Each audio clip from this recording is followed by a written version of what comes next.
Marian Rivera slaying with radiance sa cover ng isang glossy magazine sa Vietnam. Kinuna nito after ng kanyang runway gig tuon a few months ago. For this Christmas, looking forward si Yan Yan sa pagsalo-salo ng pamilya sa Noche Buena. Dapat. Dapat. Siyempre, mawawala ba ang naming union?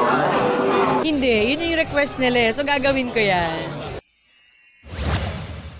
Rian Ramos at Sam Bersosa in-unfollow ang isa't isa sa Instagram. Napansin niya ng netizens kaya pala isipan ng kanilang current relationship status. Angelina Jolie pinakita ang kanyang mastectomy scars.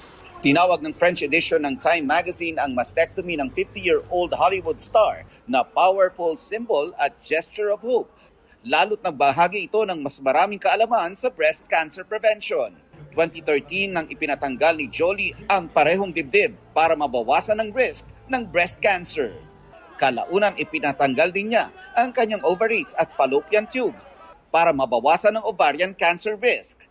Namatay sa komplikasyon ng parehong sakit ang ina ng aktres. Nelson Canlas nagbabalita para sa GMA Integrated News.